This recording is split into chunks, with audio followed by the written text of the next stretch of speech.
research, actually. I did some research and I found a very, very nice definition of what viability means.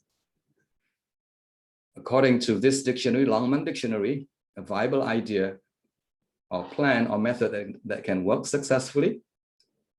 So something that is achievable, but more importantly, number two, it's an idea that continue to live and develop over time.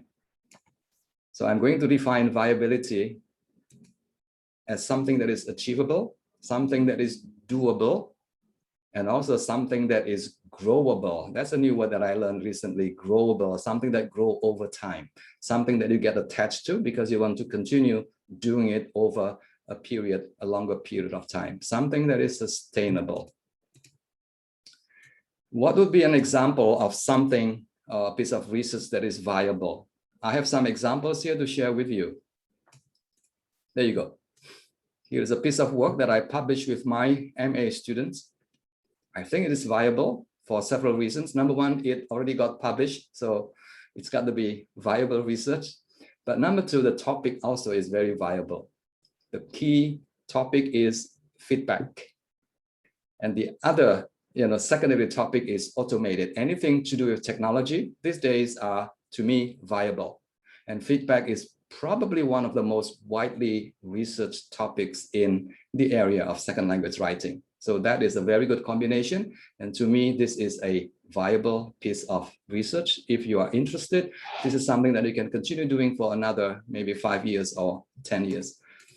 Another example of viable research, again, from my experience working with my students. There you go. Again, it's got two components. Number one is technology, multimedia, and the other one is a very well-established theory, cognitive theory of multimedia learning by Richard Mayer. So very good combination. This is something that you may want to look at and continue doing for maybe another 5 or 10 years. To me, this topic is viable. Here's another one.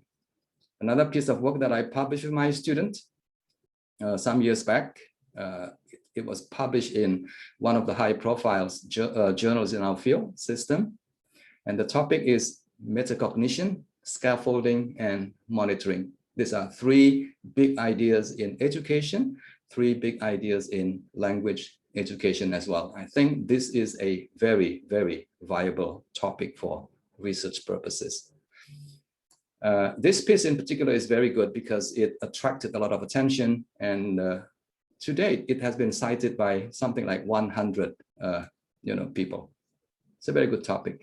Well, of course, you may be asking, well, if we are new in the field, how do you know whether something is viable or not viable? Fortunately, there are good people out there who have been thinking about these issues, and then they put together their ideas and their thoughts in resources like this. So if you are brand new and if you're looking for viable research topics in language education, in applied linguistics, these are 2 recently published books. The first one is more qualitative type of research by Gary Barquizan from New Zealand. And the other one is another excellent resource for you.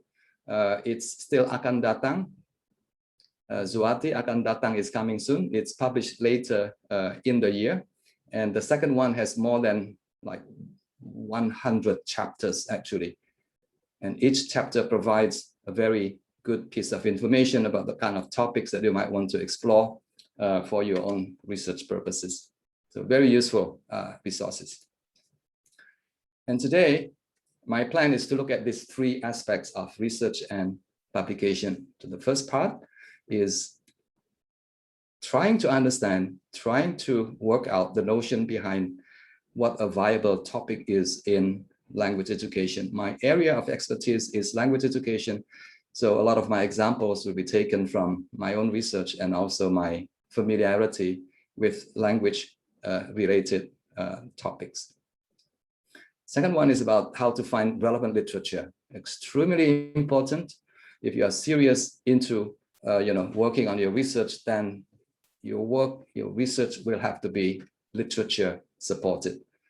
So I'm going to share with you some thoughts, some ideas about how we can find relevant literature these days. Hey, Halim is there. Halim. Hi, Halim. Good to see you. And finally, how to publish your research. So these are 3 ideas that I want to share with you, yeah? Okay, first one, how to choose a viable topic. Now, using the definition that I shared with you earlier on, to me, a viable topic must have 2 things. Number one, currency in terms of topic, and also currency in terms of the theoretical framework that you'll be using for your research. I put there the 5-year rule. So what I'm saying here is that currency is often defined by a lot of people as the past 5 years. So if you're looking at relevant literature, relevant topics, then you need to look at what are the most relevant recent topics that a lot of people are looking at. A lot of researchers are working together in order to understand that particular topic. Yeah. So topic will have to be recent, and the theory will also have to be updated. I'm going to explore this a bit later. Yeah. Viability also means to me something that is relevant for you, your institution, and also for the academic community. So it has to be something that is internationally relevant, of interest to other people beyond your school, beyond your immediate research interest, and beyond your institutions. And finally, it has to be sustainable. Sustainable means something, an idea that you will stay with for maybe 5 years, maybe 10 years. I say here 10-year rule. So quite a bit of thinking is needed for you to think about a viable topic that is recent, that is relevant, and that will keep you busy for the next 10 years or maybe 20 years. 10 years because when you do a piece of research, you need to spend a lot of time actually reading relevant literature, and you don't want to throw that away after 1 year of doing research. So my advice to us all would be to find something that will keep you engaged in doing research for the next 10, 20, maybe 30 years. I can give you some examples of people who have been, doing the same, research in the same area for maybe 50, 40 years. My favorite example is Paul Nation. I'm sure you have heard of Paul Nation from New Zealand. He's retired now, but his key pet research topic is vocabulary. And he's been doing it for the past 40 years, if or even more, or even longer than that. So this is my definition of what a viable research topic should be. Let me just give you some examples. I have here 2 examples here. The first one is the effect of process writing on college students' overall writing skills. Is this the kind of topic that is current, relevant, and something that will keep you busy for the next 10 years? I've got Wang Yi here. Wang Yi, say yes or no. Very easy, yes or no. Yes, no, maybe. I would say yes. So process writing is always, writing is sustainable and it's always needed. Okay. Here is another example. Multidimensional nature of student engagement in out-of-class L2 listening, implications for designing listening context. Is this something that will keep somebody busy for the next 10 years? Is the topic relevant? Is the topic viable, do you think? Zuati, yes, no, maybe? Yep, I would say it's viable and sustainable because it's about student. Very good. Now, if you were to choose between the 2, which one do you think is more viable? Just between you and me. Which one is more viable? The first one or the second one? The answer is probably depends on your interest. It depends on your passion. To me, the second one is more viable. Now, here is the reason. In recent years, a lot of people are researching the idea behind engagement. In fact, the second paper was submitted to a very good journal, and I happen to be one of the reviewers of that manuscript. I am not sure whether that manuscript eventually got accepted, but I thought it was a very, very nice paper. And the topic in particular, listening and engagement, is something that a lot of people are interested in. Now, here is the reason. Yeah. One thing that will help you to find out whether a topic is relevant, recent, is for us by looking at the most recent publication in that particular topic. And this book was published fairly recently. And this book, explains very clearly why engagement is important, and also the different dimensions of engagement, which involve behavioral engagement, cognitive, affective, and also social engagement. And there's one thing that a researcher has said that helped me, remember the importance of engagement. And what she says was, engagement is the holy grail of learning. Isn't that wonderful? Engagement is the holy grail of learning. Without engagement, nothing much can happen. It doesn't matter what you do in the classroom, when you teach grammar, when you teach speaking, when you teach writing, whatever. Unless your students are fully engaged, holistically engaged, the learning that happens in the classroom is likely to be very minimal or superficial. So engagement is very important. Let me try to relate my discussion with the kind of questions, the kind of things that reviewers are required to look at when they review an article or a manuscript. Now, this comes from one of the flagship journals in our field, from CELC Journal. If you look at this, then you understand why currency is important. Is there something new or significant information that the manuscript contains? Number two, the theoretical framework. Is it adequately described? Is it appropriately used to frame the research? Another piece of information about currency, references. That's why I mentioned early on, references that are included in the reference list, mostly from the past 5 years. There may be one or two from maybe 10 years ago, from 20 years ago, but the researchers or the writers are expected to include maybe, a number of key references published in the past 5 years. And then the other one is international audience. Remember, if you try to get your paper published in big journals, they are very much concerned about the appeal of your paper to the international audience. So that is something that you need to address as well. I've got some other examples here. Swati and Wang Yi, I think they're going to help me answer these questions. Is this topic current, relevant, and sustainable? The topic is learning styles. Is it current? Is it relevant? Is it sustainable? Now, this piece was published a few years ago in 2016 in a big journal called the Erp Journal. Is this something that you might want to look at? If you haven't found a topic yet, is this something that you want to look at, Wang Yi? Yeah, I think so. Yes. Teacher training. Yes, yes, yes. Yes, my answer Yes. would be yes. Your answer would be yes. Yes, I would say yes if your topic is a critique. If your research is a critique on learning styles, then I would say yes. If your research is a continuation of past research on learning styles, I think I will say no. Now, here is the reason. The past few years, I think people are talking about the viability or the credibility of research within this framework of learning styles. Some people have suggested that learning styles do not have, a strong theoretical foundation, actually. So my take is that if you want to do a piece of research in this area, then it has to be a critique, not something that is continuing from past research on learning styles that started maybe in the 70s and 80s. Yeah. So I'll say probably not. This will not keep you busy for the next 10 years. How about these 3 topics here that I have on the screen?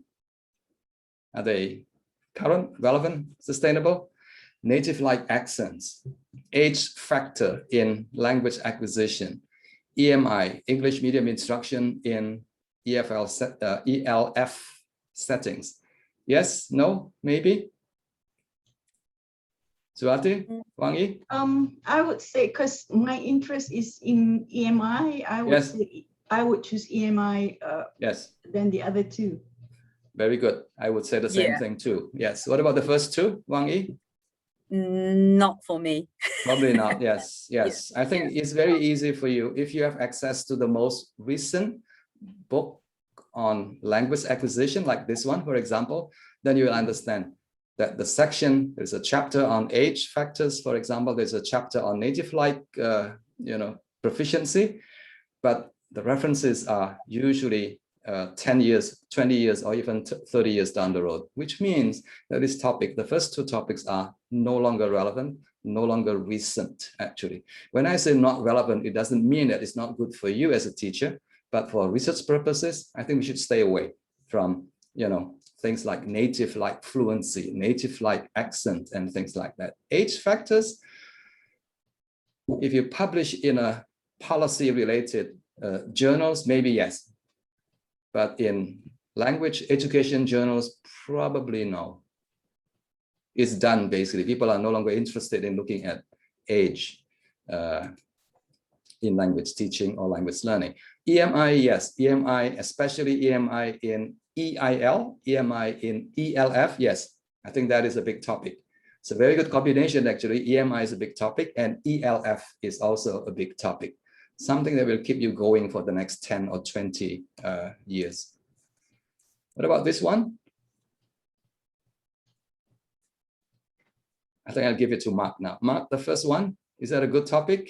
Improving students' paragraph writing in blended learning environments? Well, I would say at the moment, blended learning is quite important. Yes, I agree. Yes. And improving students' writing is always something that we're trying to do. Yes. Yes. So yes. I would say that perhaps reword it, but it would be contemporary. I think so. Yes. I think Mark doesn't like the word paragraph. Neither do I.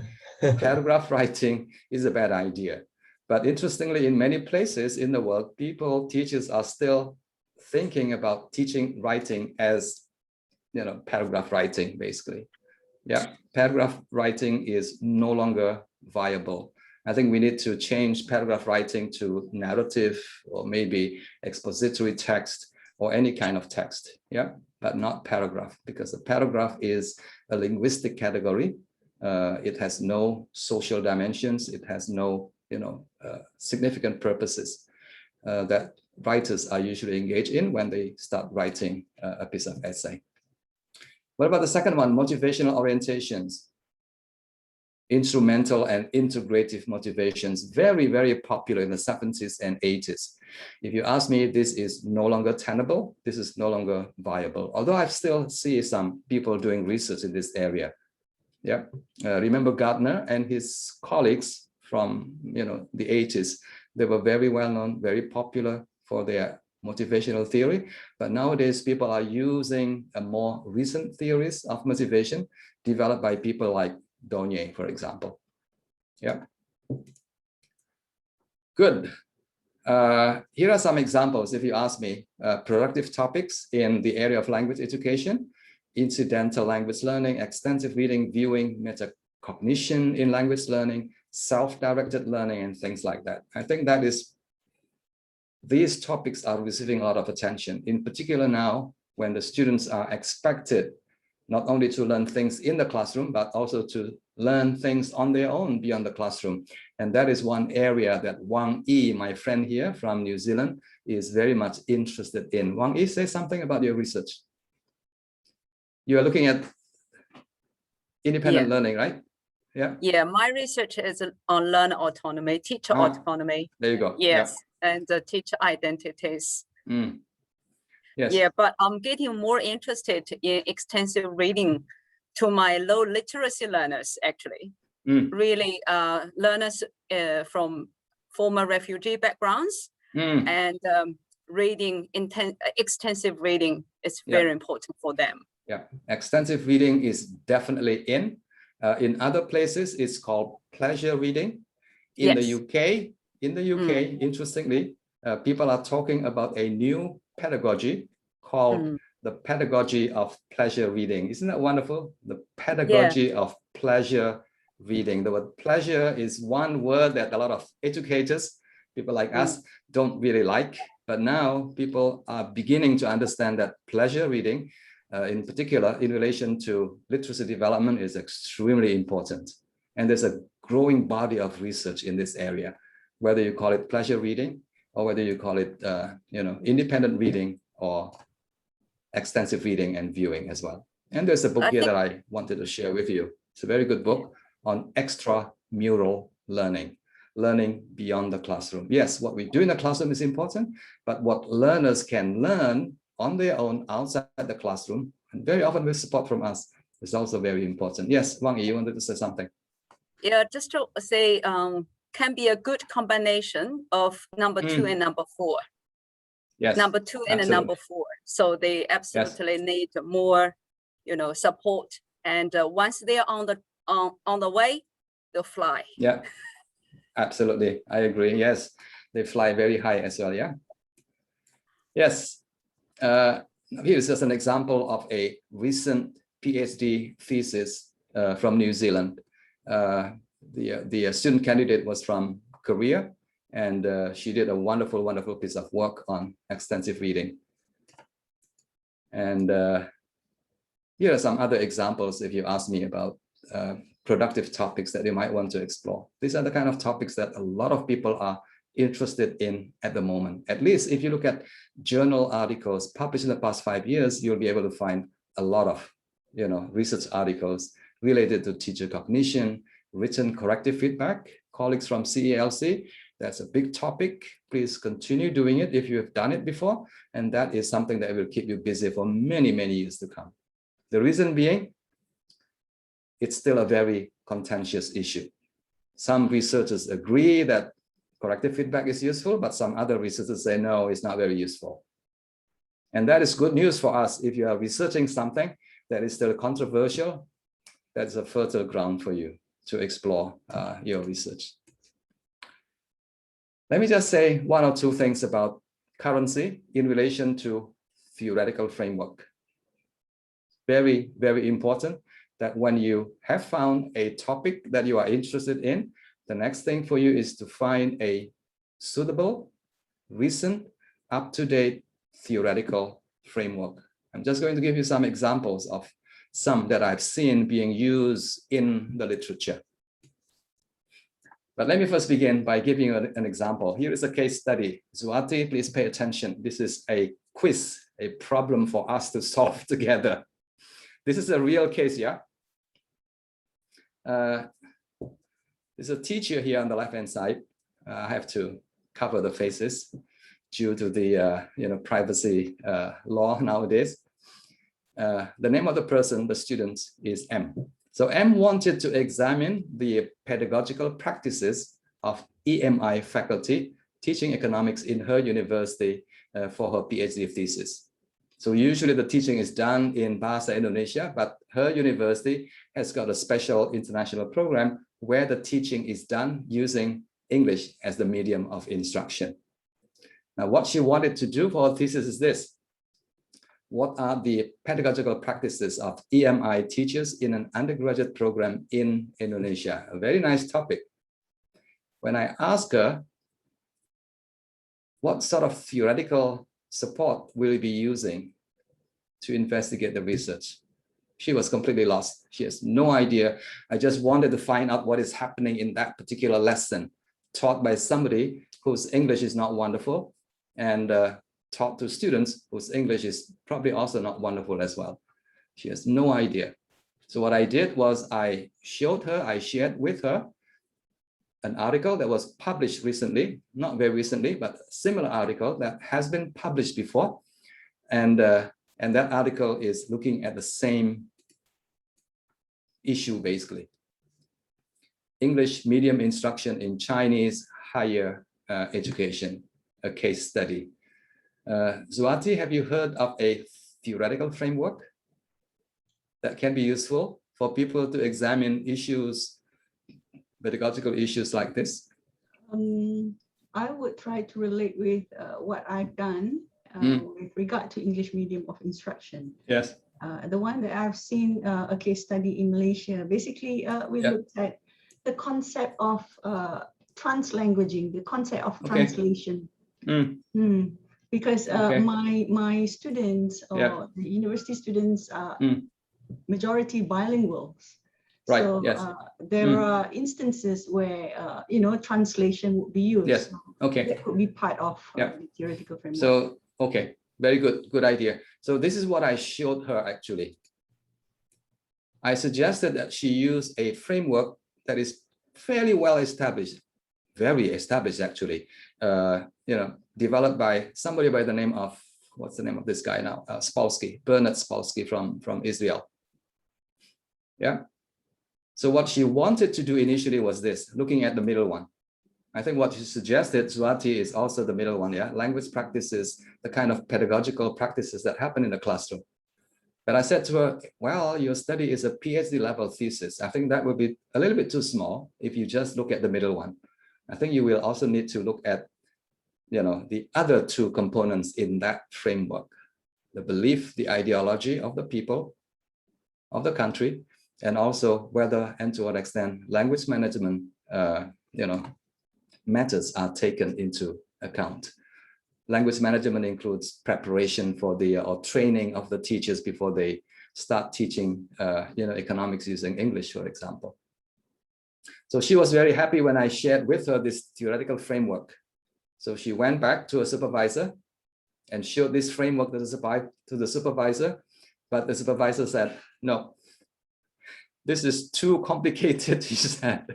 This is too theoretical.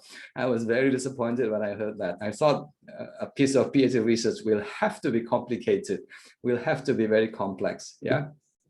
Well, anyway, this is an example of a well-established theoretical framework that can be used to understand what happens in an EMI classroom, either in a traditional setting or in an EIL or ELF setting. Here is an example of a recently published article on pronunciation. The topic is pronunciation. Yeah, pronunciation is not the most recent topic, I understand that, but pronunciation is perhaps one of those classic topics. The same thing with grammar, the same thing with vocabulary. Now, these are topics that will forever be evergreen, if you like, the kind of topics that will continue to be relevant and recent. As a language teacher, you need to know about the grammar. You need to care about the kind of grammar that you're teaching and the kind of grammar that you want your students to learn. But the important thing here is the theoretical framework. What theoretical framework we'll be using to understand a topic like vocabulary, like pronunciation, and all that. Yeah. So is this something, pronunciation is something that we can look at? The answer is yes, we can. It's a very good topic, but I think we need a theoretical framework. And this is the theoretical framework that the researchers use in that published piece of work. It's a very interesting, very simple framework that is very productive, first developed by Simon Borg. I don't know where he is now. He's a very good man. He has published, the same topic, teacher cognition, for the past 20 or 30 years. Yeah, so this is an example of a framework that, researchers can use in order to support their teaching or their research. If you're looking for a framework for understanding, for supporting your research on writing, in particular on corrective feedback on writing, this is a good one. Very straightforward, very simple. This is a framework developed by Rod Ellis. And the good thing about using a framework developed by a big person like Rod Ellis is that nobody is going to find fault with you. It's a brand name, isn't it? Rod Ellis. If you say that, hey, I'm using Willy Renandya's framework, and people will say, who, what's the name of the guy again? Willy something. So Rod Ellis is a good name, yeah? If you look at this framework, then you understand that feedback is not just about giving feedback and then hoping for something to happen, improvement in students' writing. Yeah, and that is what teachers are usually interested in. but researchers are interested in the nitty-gritty, small things that happen behind the scene. So things like individual differences, contextual factors. And there's another big thing that is included here, engagement. When the students don't improve after your extensive feedback, maybe it's because they're not engaged. Maybe they just look at your correction or your feedback and say, okay, I got it, but I'm not going to do anything about it. So the level of engagement is going to be very important. There you go, a framework for you to look at, to consider in your research later. Here is a very nice piece of research that I wanted to share with you. It was published some 20 years ago. It was a very, very high profile piece of research back then, at least, because it was the first among its kind. The researcher examined the sources of students' listening problems using a framework. This is the theoretical framework, cognitive framework of comprehension, which had not been used before by other researchers. So when this was published, it was extremely well received. And up to now, it has generated some 1,000 citations. Isn't that wonderful? Yeah. So the ability to find a topic and a framework, a research theoretical framework, will help your publication or research a great deal. So what she did basically is something that we would normally do. She asked her students about the kind of listening problems that they encountered using a variety of tools like diary, interviews, and things like that. And she then collected all these 100 or so problems, and then she put all these problems into 3 boxes like this: perception problem, parsing problem, or utilization related problems. She wrote up the report and got it published, and bam, it was accepted by System, one of the high-profile journal in our field. It's a very good piece of work, yeah? Okay, that is what viability is all about. Again, viability to me refers to something that is current, both in terms of topic and also in terms of theories. It has to be the most recent updated theories that support your research. It has to be of interest to you and also to the wider research community. And finally, it is something that will keep you busy for the next 10 years. Yeah, very important consideration. So the next section of my presentation is about literature. Where do we find relevant literature?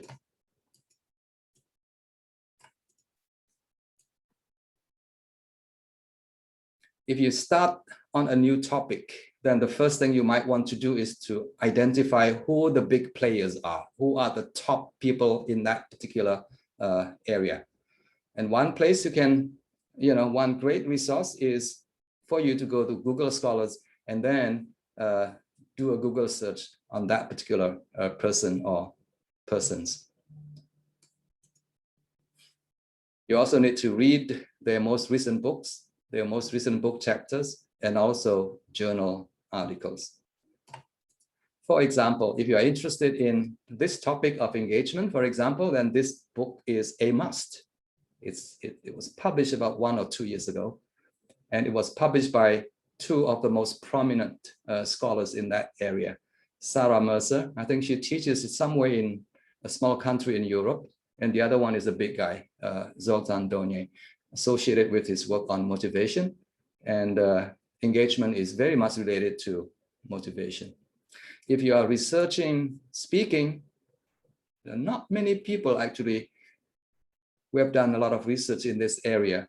So I could only mention this book written some years back by 2 prominent scholars in our field, Ann Burns and also Christine Goh. Christine Goh is my current director at NIE. Now here is the theoretical model or teaching model, if you like, developed by Ann Burns and Goh in that book. So if you are researching speaking, for example, or any aspect of speaking, presentation skills, conversational skills, and things like that, you could make use of this model to help you to contextualize your study. Yeah. You can take a photograph if you want to, but to me, this is a very nice, feasible and practical model that researchers and teachers can make sense very, very easily. Overall, this model is based on this notion that language teaching today will have to, use what is called the form-focused instruction. Form, not forms, but form-focused instruction. The main focus will be on meaning, but form is also integrated and incorporated in the model. And there's a lot of practice for the students to develop their fluency as well. And there's always this reflective component. Wang Yi's favorite topic. The reflective component is included there as well. Yeah.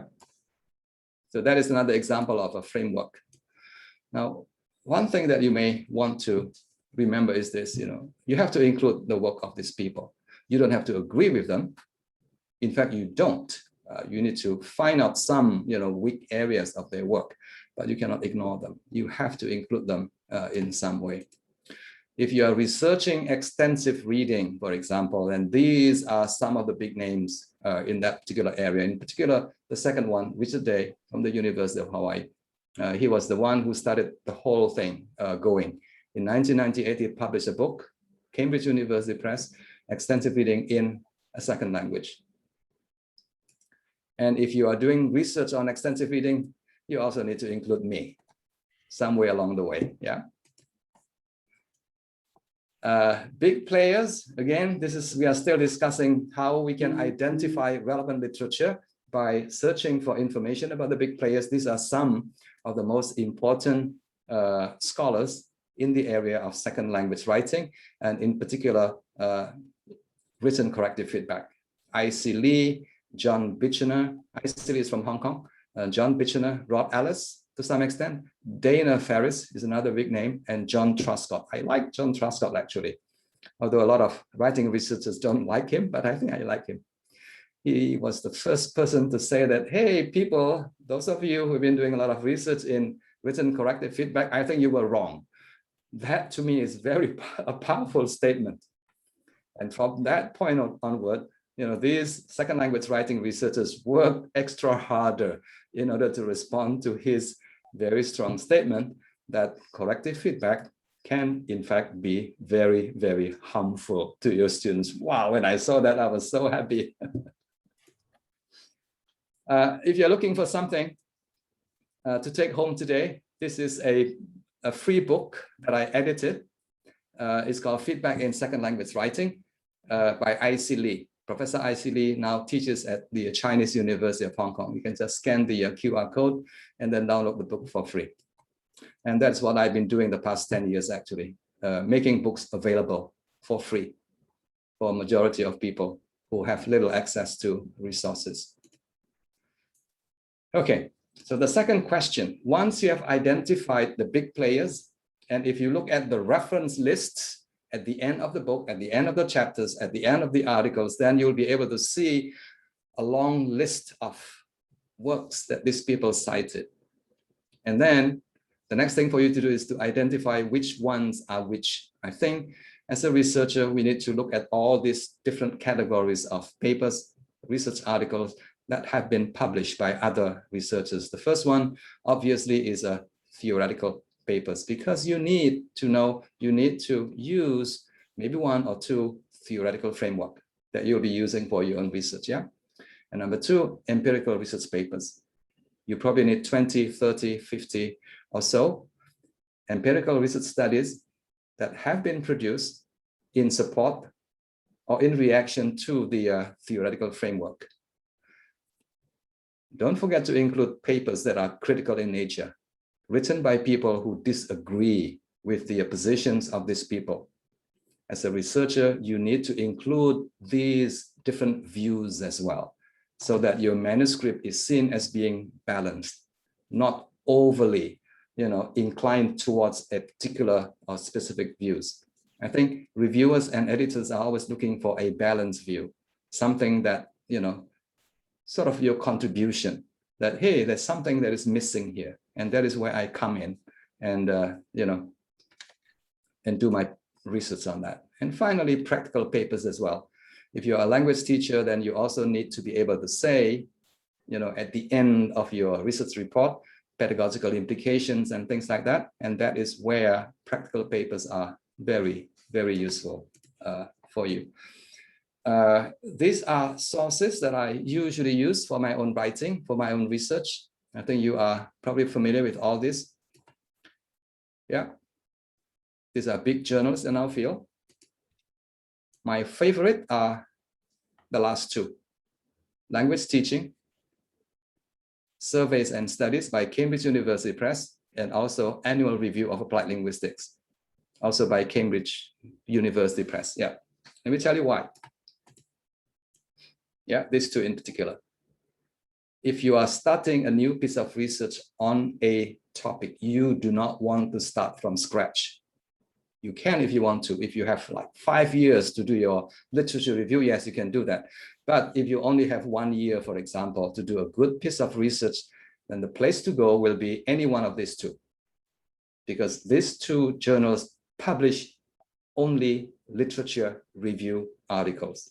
And very often they are called state-of-the-art articles. Yeah, what I'm saying here is if you are able to get hold of a published review articles related to your topic, basically almost all of the work that you're looking for is already done by other people. Is that wonderful? Laura is smiling. Is that something that you did, Laura? Would you suggest that to your students? I would actually. I would tell my students to look at what has been done in these two journals. And you'll be surprised that you can find almost anything related to any topics that you can think about. Yeah, here is an example of state-of-the-art article, usually written by top people in the field. Yeah, and the people are usually invited to write. So lesser mortals like us usually don't get invited. So only top people in the field get invited to write. The reason is very simple. These are people who have been doing a lot of research in the area. They are very knowledgeable about that particular topic. They know the theories. They know the research studies that have been done. So it makes sense. Yeah. So if you're looking for something on materials development, you've got to go to Brian Tomlinson. Yeah. If you're looking for something on feedback, for example, then this is another big name, Hassan Nasaji. I think currently he is the chief editor of Language Teaching Research. It's a big journal in our field. Impact factor is almost 4.0. That's a very high, impact journal. Yeah, here is another example. If you are interested in Wang Yi, if you're interested in extensive reading, input-based kind of learning, this is a most recent article, research article, review article published 2 years ago, 2019, by a big person, Michael Long. I think he passed away after, either 2 years ago or last year. I can't remember. Yep. Okay. Now, occasionally you may be able to get hold of a similar review article from other sources. For example, this one was published recently in the Language Teaching Research that I mentioned earlier on. And this is a summary, a synthesis of research in the area of language learning strategies. If that is your topic, then this is one piece that you want to look at, because almost everything that you ever need to know is already discussed and reviewed and summarized by this person. Yeah, it provides a synthesis of past research and also, more importantly, future directions. Future directions is a big word. A big word for that is research gap, basically. So these big guys have done a good job in summarizing, synthesizing, but also they provide area for future research, which we usually call it as research gap. Something that is very important when you do a piece of research, because reviewers, your supervisors will always ask you this question: what is the research gap that you're addressing?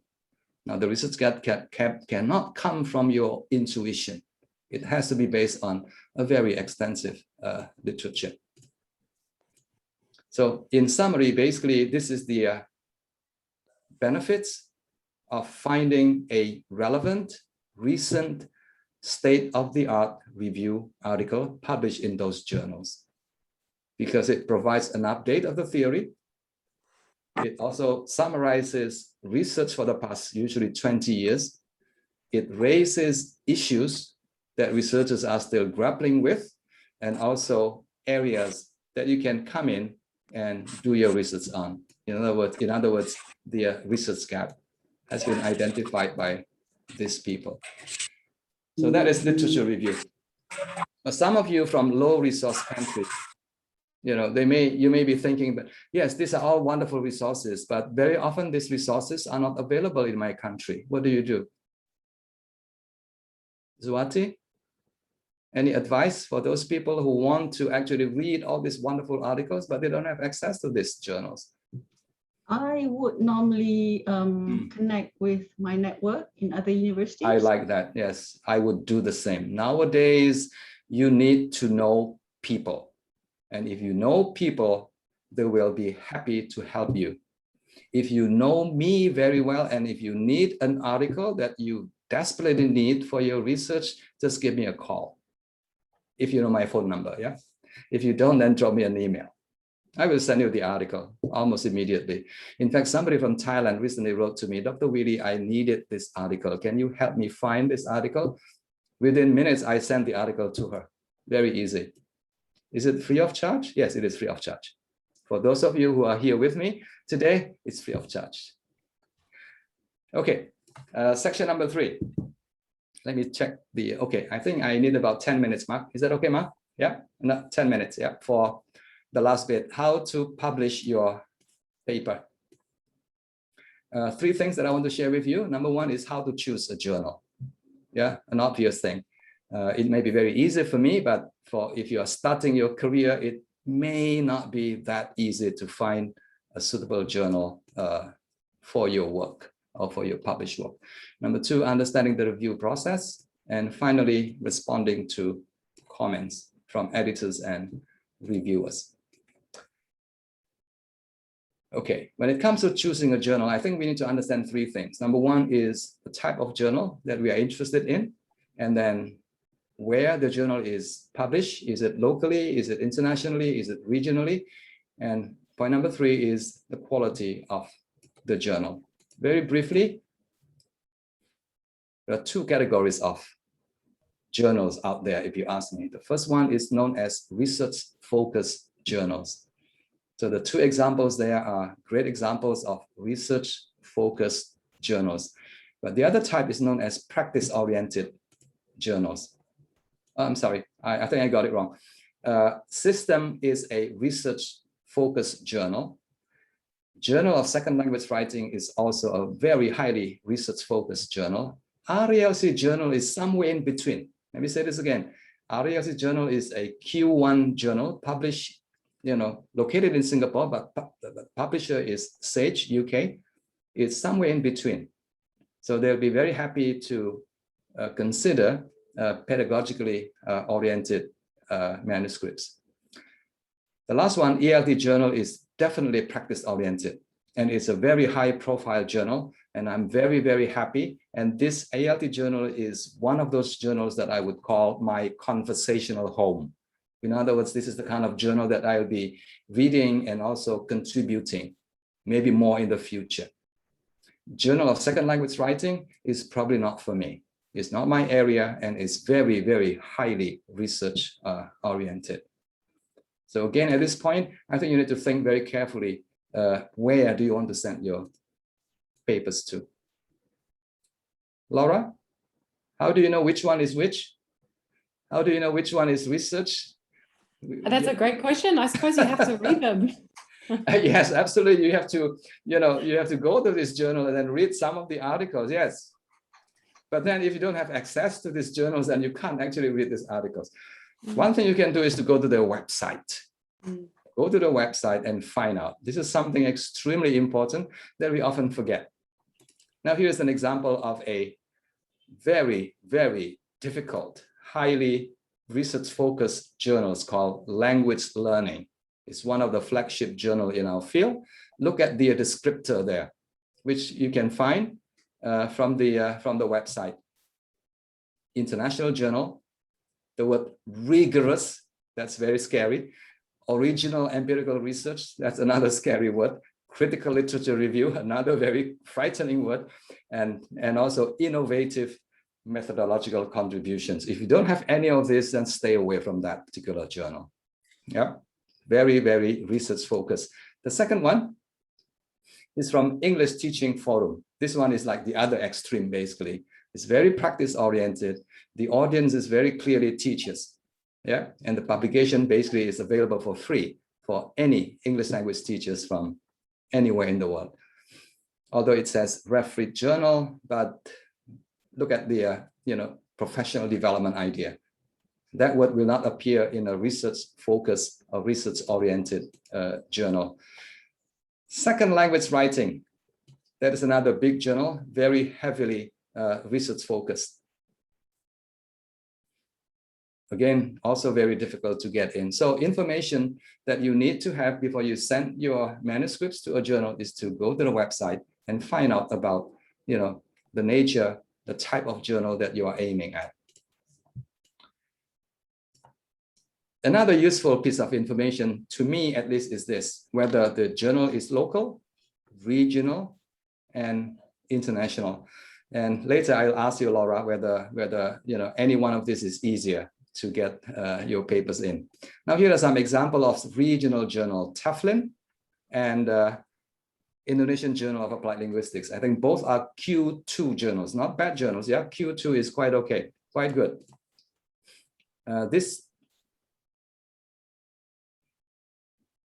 For Indonesian people, the first two will be national journal, yeah, or local journal.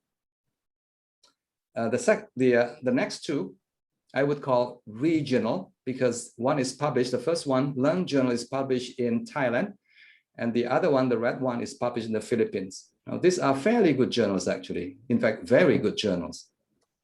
With strong editorial teams and also rigorous review process. And the last one will be international journals. One is Modern English Teacher, published in the UK, and the last one is the ROSC Journal. Laura, back to you. Which one is easier or harder to publish? I think you're going to say it depends. I really think it probably depends on what you're writing.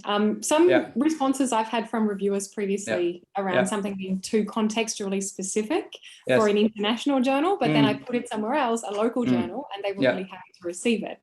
So I think it depends on who the journal thinks their audience actually is. And if you want to publish in an international journal, often you have to work a bit harder in order to cover the scope of a larger audience in terms of I agree. Yes, good answers.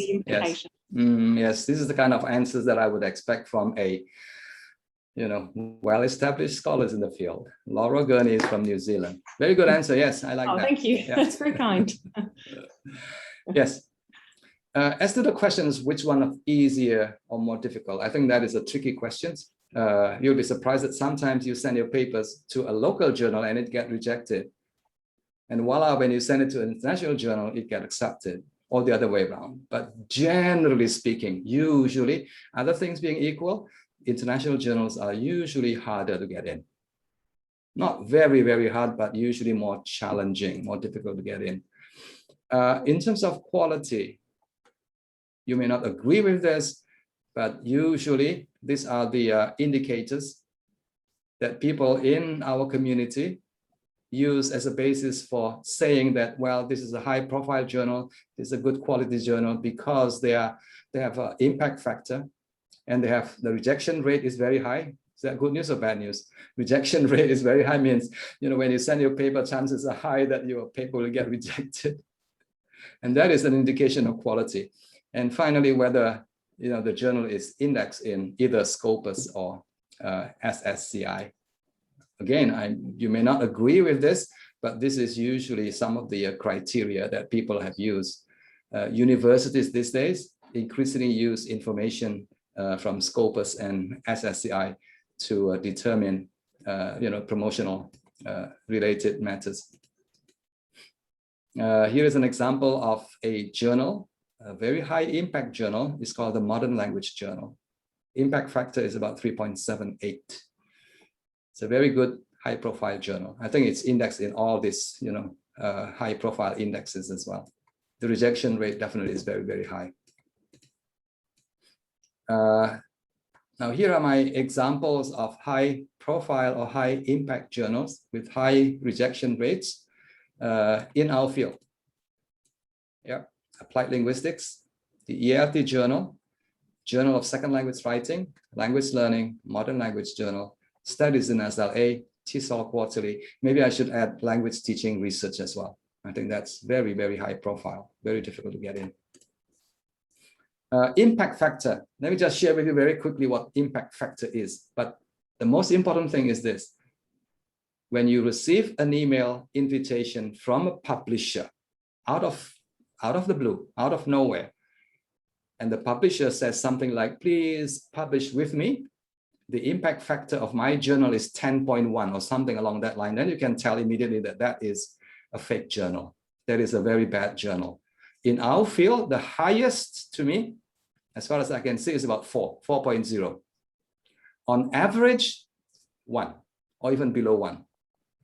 So an impact factor of 1 in our field, humanities, arts, education, is already very good. In other disciplines like the sciences, engineering, and so on and so forth, in psychology, the impact factor can go as high as 20 or maybe 30 impact factor. Impact factor basically is refers to how often that journal is used and how often the articles published in those journals are cited by other people. So it's about citation. The more citations, then the higher the impact factor. Yeah. So where do you get information about the citation numbers? It's from Google Scholar or from Scopus or from other resources, maybe SSCI, Thomson, Reuters, maybe. So that is what impact factor is basically is all about. Yeah, the higher the impact factor, the higher the supposed quality is of that particular journal. Scopus through Shimago actually have categorized journals in terms of their quartile ranking. Q1 will be the highest, and then the second highest will be Q2, and then Q3 and Q4. So if you write and publish for your institution, for example, for your reappointment, for your recontract purposes, then you might want to show to indicate that your journal is a Q2 or better still a Q1 journal. I think it will be seen quite favorably by your supervisors and by the university. The RSC journal is a Q1 journal. Yeah, so try to get published in that journal. I know somebody from CELC who has published a lot in that journal, Mark. I think Sue May, your former director, has published like 3 or 4 or maybe more articles in that journal. Rejection rate is another indicator. If you send your paper to a journal and you get an immediate acceptance after 2 weeks, then you know that the quality is very, very bad. Yeah, chances are your paper is not reviewed at all. And once you get the acceptance letter, the editor will send you a very nice note. Oh, here is the invoice. Please pay $500 for your papers to get published in my journal. Rejection rate usually is about 60 to 95. In some high-profile journals, the rejection rate can go up to 95 or maybe 98%. Like TESOL Quarterly is extremely difficult to get in. The higher the impact factor, usually the higher the rejection rate.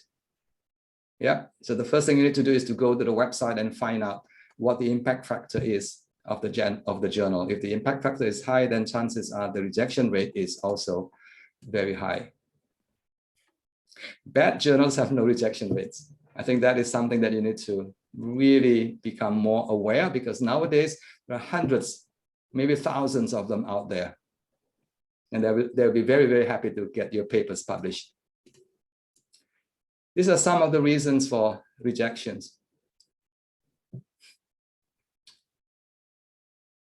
You write a paper, but you don't care about the guidelines provided by the journal, chances are your paper will get rejected. The topic is dated, not recent, not viable. Nobody is doing it except 1 or 2. Then that is always very tricky. The literature is dated. As a reviewer, the first thing I do usually is to look at the title, to look at the abstract, and then I skip the body of the paper. I would go to the reference section, whether or not the reference listed there are recent and relevant. On that basis alone, I can reject the submission. And there are some other things that reviewers are usually looking at when they're reviewing papers that you submitted to them. This is just to show you that the ELT journal that I mentioned early on, one of the high-profile journals in our field, this one is actually not super difficult because the requirement actually is quite nice in terms of length. Maximum is 4,000 words. So they will entertain anything between 3,000 to 4,000 words. Other journals like CELC Quarterly, up to 10,000 words. And that's the kind of thing that I will not be doing. When I was younger, maybe, but now, no. 3,000 words is the kind of papers that I enjoy writing these days. So this is, a nice place for you to consider. Now, again, in terms of access, if you're looking for freely available open access journals, good quality, all Scopus index journals, now here is a great source. Because many of you may not have access to the ELT journal, it's very expensive, or CELC Quarterly, but people are increasingly looking at other journals, open access, good quality, and Scopus index as well.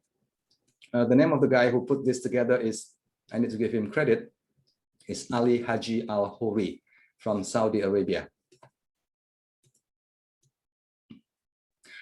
The review process, just very briefly, nowadays, the submission is likely to be online, and the review process, usually a good journal will employ a blind review process, double blind actually.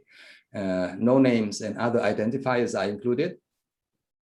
And the wait time is usually about 3 months. If you're lucky, you get something after 3 months, but usually it can take longer. You may be complaining, why are these reviewers lazy? Well, these reviewers are not lazy people. They are busy people. They are not paid to do this job. Yeah, so they do this in order to benefit the academic community, but typically about 3 months. Yeah, but the actual publication time can be 1 year, or in some cases, it can be 2 years, depending on how much revisions you have to do after that. The editor, I think we need to be very clear about the roles of the editors and the reviewers. The editors do the initial checking of your manuscript, making sure that your manuscript meets all the requirements, the journal's requirements in terms of length, in terms of style, and things like that. And then also in terms of the content. Very briefly, the editors will just look at the contents and see whether the content is worth sending out to reviewers. If not, then rejection happens right there. It's called desk rejection. Wang Yi, have you had that experience before?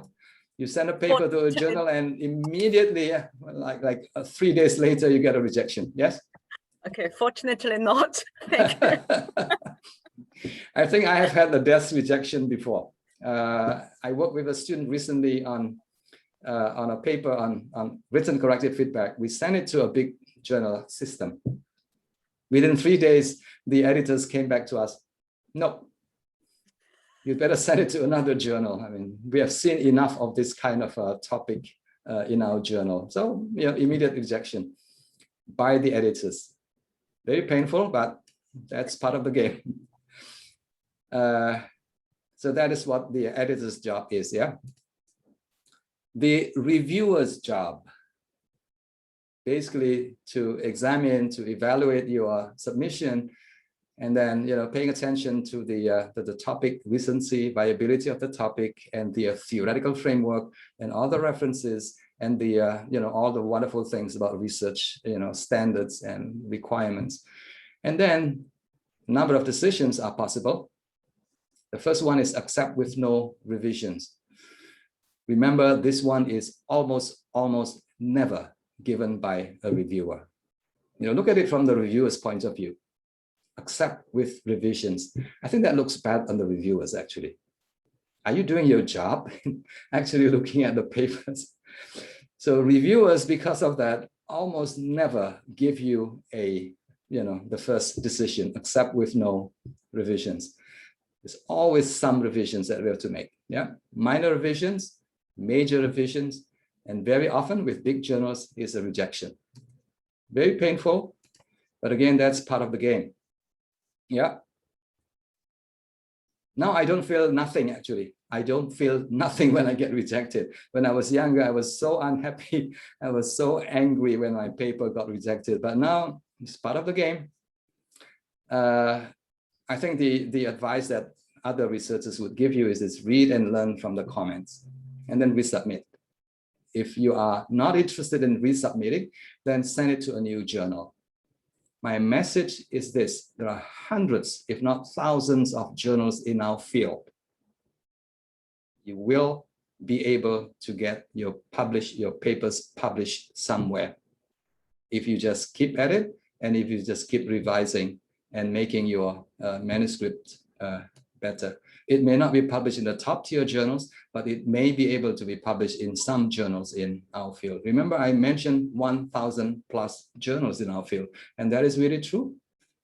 Unlike other field of studies like literature, I don't think there are that many journals out there, but we are lucky because English language teaching is one area with a lot of people in it, millions of people, researchers, teachers, curriculum developers, and things like that. Responding to editors or reviewers' comments, I think we have to address all of the comments in your revision. You can disagree, but you have to express your disagreement nicely. Do not disagree directly to the editor. I don't like the comments that your reviewers give. You can't say that, yeah? Try to agree and try to address. Even if you do not address fully their concerns, you have to say something like, yes, I've tried the best I can to address all of the comments and suggestions by the reviewers. Now, here is an example of the kind of responses that you need to provide. You need to put together a table like this. On the left-hand side of the column, you have to write the comments, feedback from reviewer 1 or reviewer 2. And on the second column, you add information about how you have tried to address the concerns, the suggestions by the reviewers. Ladies and gentlemen, these are the 3 things that I've shared with you. Number 1 is how we can choose a viable topic. And number 2, how we can find relevant literature. Remember, if you do a piece of research that you want to get published internationally, it has to be supported by literature. I remember when I was young, I was not very happy. Why did I have to include a lot of people in my work? Why did I have to include or to cite Halim or Laura Gurney or other people? Why can't I just say what I want to say? Now I understand. Research is an ongoing conversation with other people who are doing the same piece of work like we are. And it is within that context that we may be able to find relevant, viable topic, relevant literature, and chances are high that eventually you'll be able to get your papers published in a journal. You've been a great audience, and here are some free gifts for you, completely free. As I said earlier on, the past 10 years, I've been making a lot of things free. You just need to remember my website.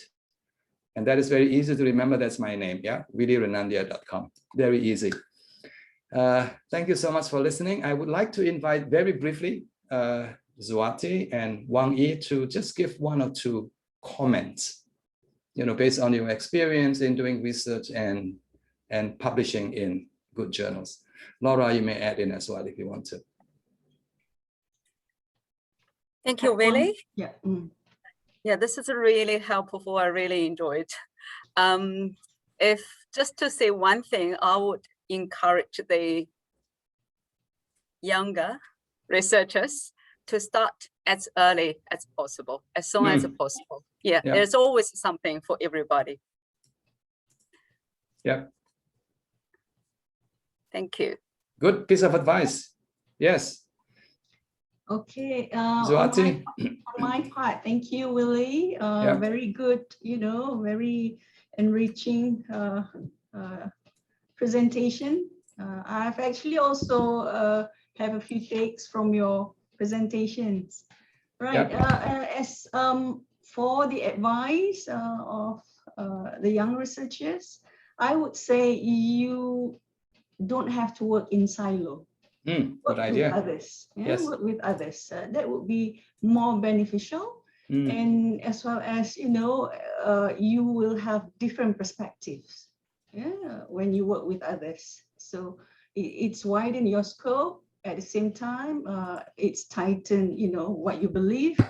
At the same time, acknowledging others, that kind of thing. Yeah. Good. Excellent advice. Laura? Thank you. Now, yes. One other thing I would add to that. Laura, before you say anything, young researchers, the word young may not be applicable to everyone here in the audience. I think I would use the word early career researchers. Some of us are not that young anymore. Yes, Laura. Absolutely. The only thing I completely agree with you there, and with Wang Yi and Zuati, I think those points are very relevant. The one thing I would add as well is to have a go at writing different kinds of articles. Don't just write theoretical articles, don't just try and write lit reviews, don't just try and write for practitioners or just for a research audience. I think have a little taste test of each type. It will craft your skills as a writer. And it will also remind you that you write for an audience, that you're not just writing in an echo chamber and it's just you and the reviewers who are reading it, which I think is really important. We sometimes forget about our audience when we're writing these really complex papers. So testing out your skills and writing for different audiences is definitely a good thing to try. Absolutely. That was an excellent piece of suggestions, Laura. Thank you. Thank you very much. Yes, good point about the kind of papers that you want to get published.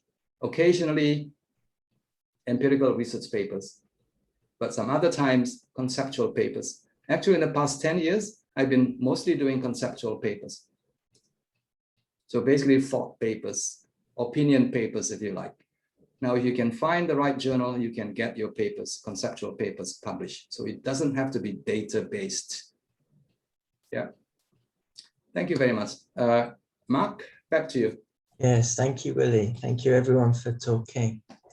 So we've had some comments in the chat that I'd like to share. So one participant says that he experienced desk rejection, but that the editor was very kind and gave invaluable pieces of advice to improve the paper. Another participant has said that it's a reminder for us as well to be the types of reviewers that we want to have on our work. So to be, not to be too discouraged with unhelpful comments. I don't know if the other people have experienced that. But yes, we'll be taking some questions now. If anyone would like to raise their hand, use the hand raise function, or to write a question in the chat. Is that okay, Willy? For another? Yes, absolutely. Yes, direct question will be good. You just turn on the microphone, raise your hand first, and then turn on the microphone.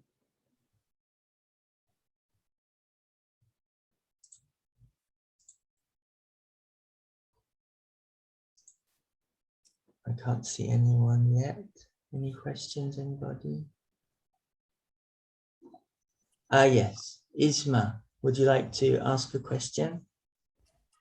Yes, I want to ask a question. How about we know the topic of literature or the topic like qualitative or quantitative in the journal? Thank you. Did you understand that, Willy? No, it wasn't very clear. I think it was a bit broken. Yes, it was a bit broken. Isma, could you repeat, please? Isma? How we can know that the topic is in the qualitative or quantitative journal? I see. Okay. Yes, I see what you mean. I think most journals are open to reviewing either qualitative or quantitative manuscripts. I have not seen any journals that are very, very biased towards any of the two major methodologies for doing research. So either one is fine. And it's also a matter of preferences from our point of view, whether we want to do mostly quantitative or qualitative or a mixture of both. These days, I've seen quite a lot of mixed method kind of studies. It's just to satisfy, people from different orientations. Would anybody else Okay, like to thank ask? you. Thank you. Would any? Oh yes, Naufal. Good morning, everyone. I would like to ask about Pak Willy personal takes on reflective practice, especially when I'm about to conduct a systematic review or meta-analysis in the context of EFL, English as a foreign language. Yes. What is your take on its viability, and also can you recommend some big players, Pak, in terms of the reflective practice? Very good. It's the kind of questions that I would very much like Wang Yi, my friend, to respond to. Wang Yi is still there. Wang Yi has done quite an extensive piece of work in the area of Wang Yi. She's gone. Oh, she's probably gone. Yes, reflective teaching or reflective practice is a topic that I would consider a classic topic. It will continue. It will always be a relevant topic for people to look at. And this is a huge body of literature as well. If you're looking for one big name, I would start with John Dewey. John Dewey is a super big name basically in that area. But in relation to reflective teaching in second language education, I think one name comes to mind. And that guy used to work in my university, but now he is in Canada with Brock University. And the name of the person is Thomas Farrell. Thomas Farrell. Since he left Singapore, I think he continued doing research mostly in the area of reflective practice. So that's the guy that I would want you would probably want to consult. Thomas Farrell, F-A-R-R-E-L-L. Mark, you probably know him, do you? Yes, I do. Yes, I published in one of a special issue that he did once. Oh, yeah. okay. Yes, yeah. yes. He draws a lot on Dewey's work, doesn't he? Absolutely, yes. Yeah. There's also Steve Mann and Steve Walsh as well are quite known in the field. Steve Walsh as well. Okay. Yeah. Yeah. John Dewey has been, was the first person probably who said this very clearly, that education is a continuing process of reconstruction of experience. So that gets translated into reflective practice. So what you students need to do is to continually, do this looking back and looking forward and moving forward thing. Yeah, making sense of your experience so that you can become better in the future. It's a process of continuous reconstruction of experience. It's a very powerful statement.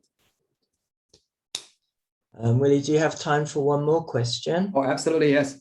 So we have a comment in the chat function. It says, I'm a fresh graduate. I just want to ask about co-authorship. What are the ethics regarding giving consent to someone asking for collaboration?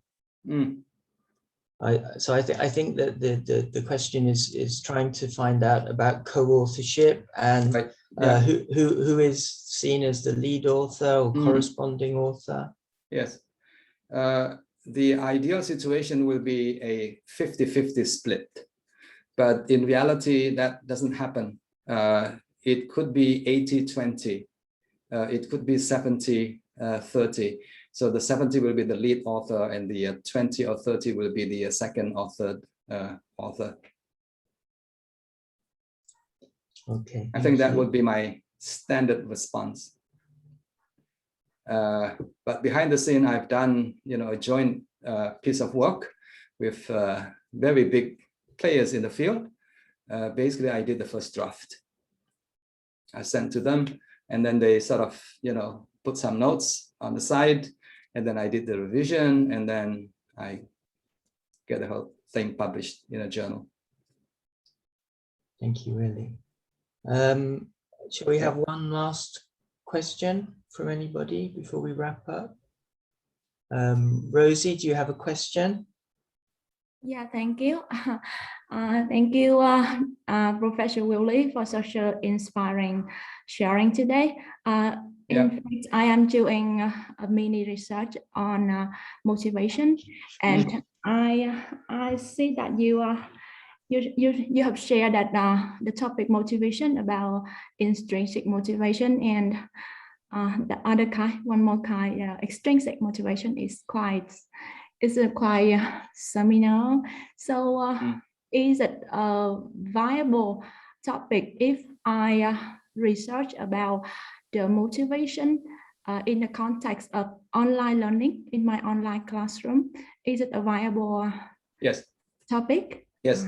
Yes, motivation and online learning is an excellent combination. I think what you need to do is to carefully look at the literature on motivation, try to get the most recent literature on motivation. And perhaps I would use engagement theory instead of motivation. The one about emotional engagement, cognitive engagement, social engagement, and also kinesthetic engagement. I think that one is very interesting. Yeah. Or you might want to use the earlier theory of self-determination theory, the 3 C's of motivation: competence. What is the second one? Competence, choice. Second one is choice. Competence, control, choice, and the third one is community, social, which is not very different from what I shared earlier on about engagement. Yeah. Thank you very much. Yeah. It will continue to be a very, very interesting topic for teaching and also for research purposes, motivation. Yeah, thank you very much. All right, well, thank you so much, Willy, for answering everyone's questions. I think everyone will agree that today's talk's been very informative and motivating. We've been given essential advice about what makes viable research, the importance of producing a theoretically driven and a contemporary literature-rich study.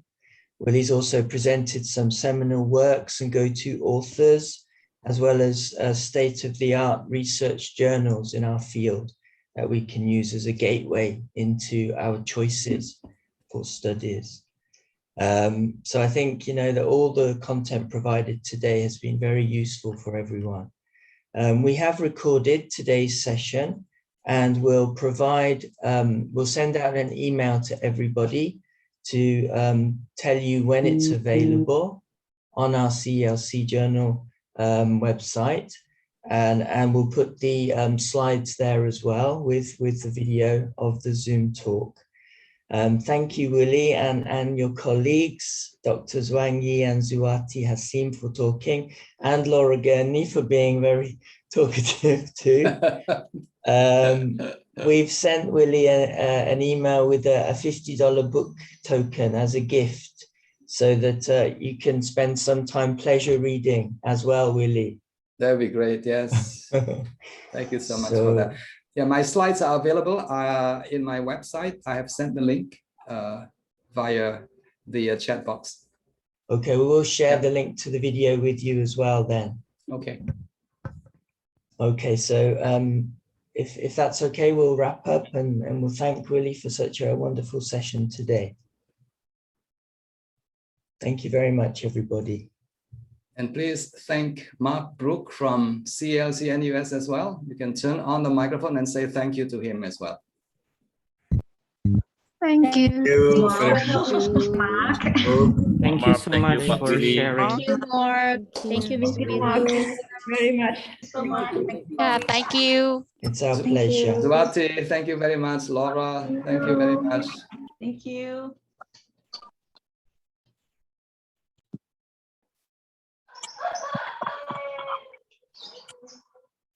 Bye-bye, everyone.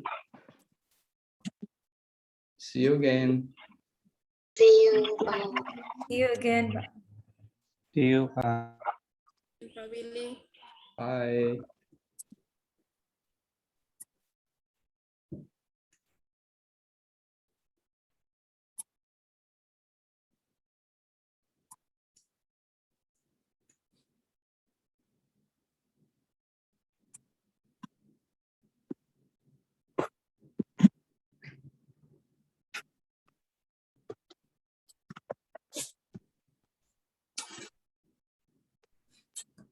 Thanks again, Mark. Bye-bye. Thank you, Willy. Yeah, bye-bye. Thank you so much. Bye-bye.